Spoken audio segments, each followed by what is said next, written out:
In a small, quiet university, there was a professor who was known for his arrogance. Professor Morgan had taught at the university for years, and with his reputation as an expert in his field, he had little patience for what he considered lesser students. One of these students was Emily. She was quiet, often overlooked by her peers, and came from a humble background that left her struggling to fit in. Emily had always loved the subject, but she knew her social status and lack of connections were obstacles. Despite her best efforts, Emily was never the professor's favorite. She struggled in his class, not because she lacked intelligence, but because she didn't have the resources or support that others did.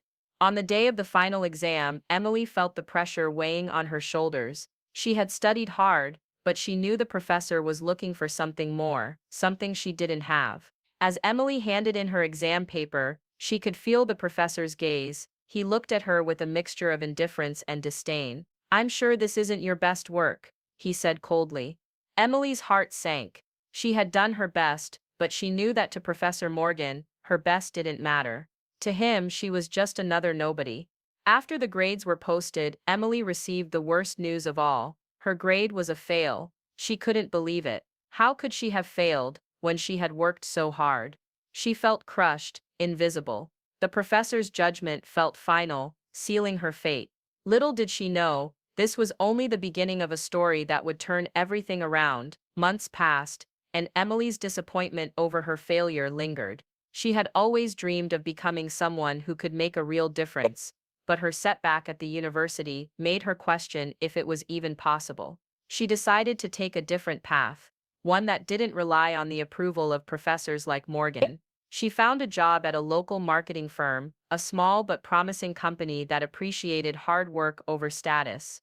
Slowly, Emily began to rebuild her confidence. At the marketing firm, Emily quickly proved her worth. Her creativity, determination, and sharp mind shone through in every project she took on. She wasn't the loudest or the most outspoken, but she let her work speak for itself. As the months went by, Emily earned promotions, gaining respect in a field where she once thought she didn't belong. Meanwhile, Professor Morgan's career was stagnating. The university, once a prestigious place, was facing financial struggles, and enrollment numbers had begun to decline. The professor, who had once been a revered figure, was now just another instructor trying to stay relevant. His arrogance had made him enemies, and his refusal to adapt to the changing world had caused him to fall behind. One day, Emily received an unexpected email from the marketing firm's HR department. They were expanding and needed someone to manage a new department. They were looking for someone with leadership skills, and after reviewing her progress, they had chosen her. Emily couldn't believe it. She had come so far from the student who had once been rejected by a professor. Little did she know, the next twist in her journey would bring her face to face with the very person who had once dismissed her as a nobody. The day of Emily's new promotion brought mixed emotions. She was excited, proud of how far she'd come, but there was a lingering thought in the back of her mind. She never expected to encounter her old professor again, especially not in the context of her new role. But as fate would have it, the marketing firm had just landed a large contract with the university, the very one where Professor Morgan still taught, and as part of the deal, Emily was assigned to oversee the project. When she walked into the meeting room for the first time, her eyes immediately landed on him. Professor Morgan sat at the table, his posture as rigid as ever, though now there was a weariness in his eyes. He hadn't noticed her at first, too absorbed in his presentation to the clients. But when he finally did look up, his eyes narrowed, a flicker of recognition flashing across his face. "Emily?" he asked, his voice skeptical. He looked her over, trying to reconcile the woman before him with the student he had so easily written off years ago. Emily remained calm, but inside, a storm of emotions raged. "Yes, it's me," Emily replied with a professional smile. She could see the confusion in his eyes, but she wasn't about to let him see how much his earlier judgment had hurt her. She had moved on, and she was no longer that vulnerable student who had been crushed by his words. As the meeting continued, Emily took charge, outlining the project details and ensuring everything ran smoothly. Professor Morgan watched her in silence, his pride and arrogance starting to crack. She wasn't the same person he had dismissed. She had grown, become someone he couldn't easily overlook now.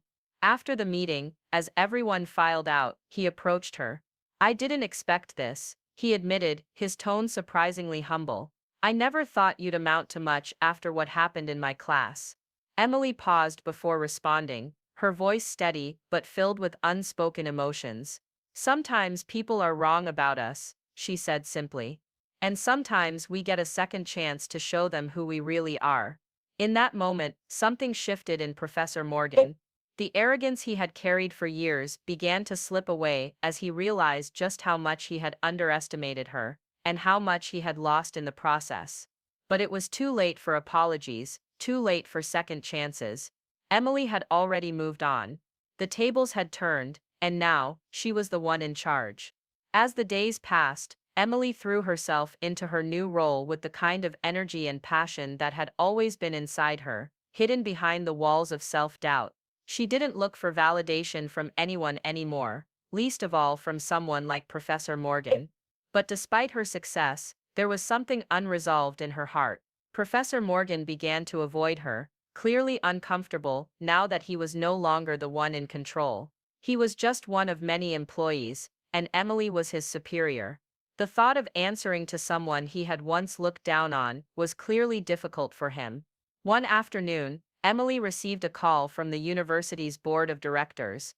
They were in the middle of a reorganization, and they wanted her to take on an even bigger role in overseeing the university's marketing efforts, integrating them with the firm's. They saw the potential in her, not only as a professional but as someone who could truly change the way things were done. It was a huge opportunity, one that would give her power within the very institution that had once rejected her. The irony of it all wasn't lost on Emily. The professor who had once deemed her a nobody was now at her mercy. She couldn't help but wonder if he would even recognize the gravity of what was happening. She didn't waste any time, she made her decision to take full control, and when the official announcement came, Professor Morgan was among the first to hear the news. The shift in power was undeniable. Emily, now in a position of authority, was responsible for the very future of the department he had once held so tightly. At a staff meeting, Emily stood in front of everyone, including Morgan, and outlined her vision for the university's future. Her voice was confident and clear as she spoke, each word carrying the weight of years of struggle and hard-earned success. Morgan, standing across the room, felt a sense of humiliation he had never imagined. He had spent so many years dismissing people like Emily, and now, she was calling the shots. After the meeting, he approached her, his pride still bruised but undeniable. "You've come a long way," he said, trying to salvage some sense of dignity. "But remember, not everything is about power." Emily met his gaze, her voice calm but firm. "I don't seek power, Professor. I seek respect, and I've earned it." The look in his eyes softened, but there was no denying it. The balance of power had irrevocably shifted. Emily had found her place, and though the professor had been the one to fail her once, it was now clear he was the one who had truly lost. As weeks passed, the changes Emily had made within the university's marketing strategy began to show real results. Enrollment numbers started to rise, and the university began gaining more recognition for its innovative approach. Emily's success was undeniable, and it wasn't just about numbers, it was about the impact she was having on the lives of students, many of whom had been overlooked just like she once had been. She had created a space where people were valued for who they were, not for their social status or connections. Professor Morgan, meanwhile, remained at the university, though his role had become less significant. He had tried to regain his former standing by impressing other senior staff members, but they had all seen what had happened. Emily's rise was not only about her talent but also about her ability to inspire and lead with integrity, qualities that Morgan had lost long ago. The professor tried his best to maintain his air of superiority, but the students and faculty had already shifted their loyalty to Emily. One afternoon, Morgan found himself in her office, an unexpected meeting that left him feeling exposed. The walls that had once protected him, his arrogance, his reputation, his inflated sense of self-worth, were crumbling. He could no longer hide behind his title. "I was wrong about you, Emily," he admitted, his voice quieter than it had ever been. I didn't see who you really were. I thought success was something you were born into, not something you earned. Emily looked at him, her expression unreadable. Success isn't about who we are on the outside. It's about what we do with what we've got. Morgan stood there, a man who had once been proud of how others saw him, now realizing that the real strength had always been in those like Emily. People who had to fight for their place, people who didn't rely on anyone's approval to define their worth. How did you do it? He asked, his voice filled with a mix of awe and regret. How did you find the strength to keep going? Emily paused before answering, her words deliberate, shaped by years of reflection. I didn't have a choice. I couldn't let you or anyone else define me. The only person I had to prove anything to was myself. Morgan nodded slowly, a deep sense of humility settling in. He had spent so much of his life chasing the wrong things. In this moment, he understood what Emily had known all along. The true measure of success was not in power, not in titles, but in the strength to rise above the judgments of others. As he left her office, he knew that Emily had taught him a lesson he would never forget, a lesson he should have learned long ago. And as for Emily, she didn't need to hold on to bitterness or resentment. She had already won, not because of the position she held, but because she had finally discovered the truth. She was no longer anyone's nobody. She was everything she had ever dreamed of becoming. Years had passed since Emily had taken the reins at the university, and her influence had only grown. The marketing strategies she had introduced had been so successful that they were now being used as a model by other universities across the country. She had become a well-respected figure in the education sector, not only for her work, but for her ability to inspire change and give others a chance to prove themselves. Despite her success, Emily had never forgotten her roots, the struggles, the doubts, and the lessons she had learned along the way.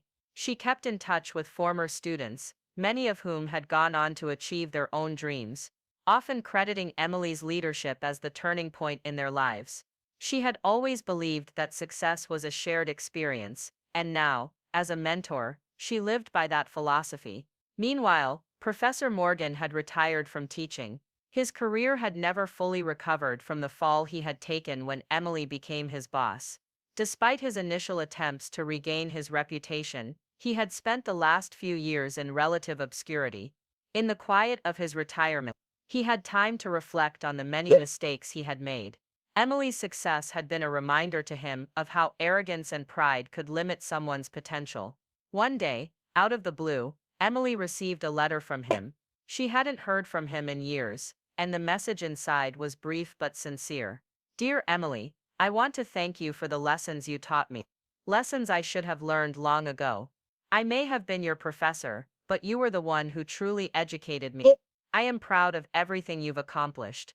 You've changed not only your life, but the lives of so many others. I hope you find it in your heart to forgive me for the way I treated you. I wish you nothing but success in the years to come. Sincerely, Professor Morgan. The letter brought a mixture of emotions for Emily. Part of her wanted to dismiss it. After all, Morgan had never truly apologized for how he had failed her. But another part of her understood. People were flawed, and sometimes, redemption came in small, quiet moments like this. She didn't respond right away, but she kept the letter in her desk, a reminder of how far she had come, and how much she had grown. It wasn't about forgiveness for the sake of Morgan. It was about her own peace of mind, about letting go of the past in order to continue moving forward. A few months later, Emily was invited to speak at a prestigious conference about leadership and resilience. As she stood before a crowded room, sharing her journey, she thought back to the young woman who had walked into Professor Morgan's class years ago, uncertain and vulnerable. She realized then that the most important part of her story wasn't about proving others wrong. It was about proving to herself that she was capable of greatness, no matter what anyone had said. And as the audience applauded her speech, Emily smiled. She had finally found the most important thing of all, her true sense of self-worth. Thank you so much for reading this powerful story of growth, redemption, and overcoming adversity. Emily's journey shows us that with determination, resilience, and belief in ourselves, we can rise above any challenge, no matter how impossible it seems. If you enjoyed this story, don't forget to like, comment, and share it with others who might need a little inspiration today. And if you want more stories that touch your heart and keep you hooked, make sure to subscribe so you never miss out on our next adventure. Your support means the world to us.